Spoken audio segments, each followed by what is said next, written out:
আর একটা বড় খবর এই মুহূর্তে নজর রাখবো, মালদা জেলা পরিষদও এবার হাতছাড়া হলো তৃণমূলের।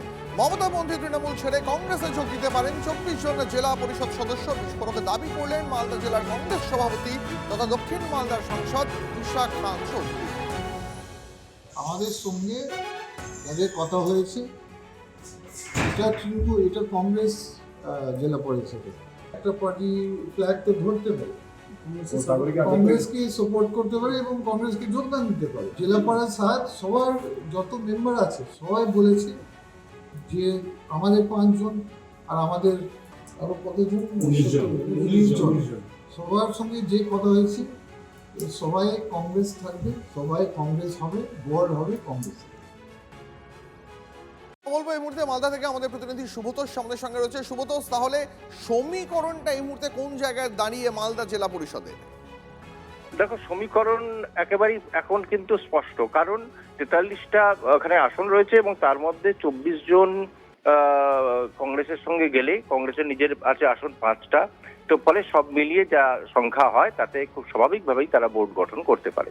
এবং যেহেতু এখানে ইতিমধ্যেই সভাধিপতি এবং সহকারী সভাধিপতি দুজনেই পদত্যাগ করেছেন, তাদের সঙ্গে সংখ্যা কম থাকায় তো খুব স্বাভাবিকভাবে এই প্রশ্ন, যদিও এখানে বিজেপির ভূমিকা রয়েছে, বিজেপির ভূমিকা মানে পুরো এই ঘটনা যেটা ঘটছে তাতে বিজেপি এখানে কিন্তু 4 জন সদস্য, তারা কিন্তু সম্পূর্ণভাবে বাইরে আছে। তাদের বক্তব্য যে এখানে 5 জন এর সংখ্যা নিয়েও কিন্তু কংগ্রেস তাদেরকে তৃণমূল থেকে কংগ্রেসে নিয়ে বা কংগ্রেসের সমর্থন নিয়ে ভোট গঠন করবে, কিন্তু এখানে বিজেপি সম্পূর্ণভাবে বাইরে থাকবে। কারণ তাদের অভিযোগ যে এরা সকলেই মূলত হচ্ছে এক, কংগ্রেস হোক বা তৃণমূল তারা সকলেই এক, তাদের রাত্রে নিজেদের মধ্যে বৈঠক হয়, সুতরাং তাদের ব্যাপার।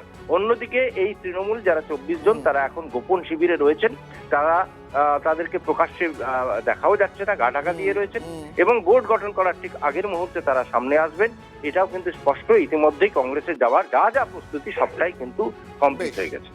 সুব্রতোষ, ধন্যবাদ। যেমনটা আমাদের প্রতিনিধি সুব্রতোষ জানালেন, মালদা জেলা পরিষদে 43টা আসন রয়েছে, যার মধ্যে মাত্র 5টা কংগ্রেসের, বাকি 4টে বিজেপির, বাকি সবই তৃণমূলের। কিন্তু সভাধিপতি দীপিকা বর্মন ঘোষ এবং সহকারী সভাধিপতি এটিএম রফিকুল হোসেনের বিরুদ্ধে তৃণমূলই অনাস্থা ডাকে।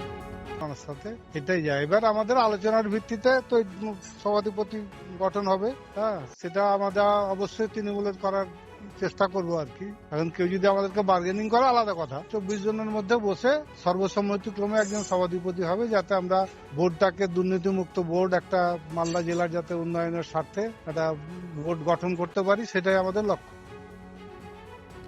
ইতিমধ্যেই 2 জনে পদত্যাগ করেছেন। কংগ্রেসের দাবি তাদের 5 জনের সঙ্গে তৃণমূলের 24 জন সদস্য একজোট হয়েছেন। পাল্টা তৃণমূল কংগ্রেস সেটিং এর অভিযোগ বিজেপি।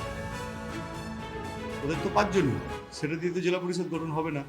স্বাভাবিকভাবে যারা তৃণমূল আছে, আমরা যেটা বলছিলাম, সেই তৃণমূলীরা হয় কংগ্রেসে যাবে, নাহলে ওদের সমর্থন নেবে। সিপিএম যদি থাকে নাই, তাহলেও গঠন করবে। আমরা যেটা প্রথম থেকে বলে আসছি, এখনও বলছি, পরেও বলবো, পশ্চিমবঙ্গে তৃণমূল কংগ্রেস, কংগ্রেস, সিপিএম সব এক। বিজেপি গোটা ভারতবর্ষে যেমন একা লড়াই করে, মালদাতেও লড়াই করছে।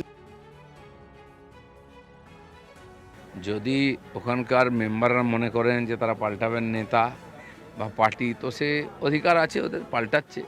যদি এমপিরা পাল্টাতে পারেন, এমএলএরা পাল্টাতে পারেন, জেলা পরিষদের মেম্বাররাও পাল্টাতে পারে।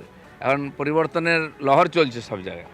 তো কংগ্রেস জানি না স্টেটমেন্ট দিচ্ছে কি হবে, তো যদি ওখানে ফ্লোরে তারা নিজের প্রমাণ করতে পারেন মেজরিটি, তো যে করবে তার দিকেই যাবে।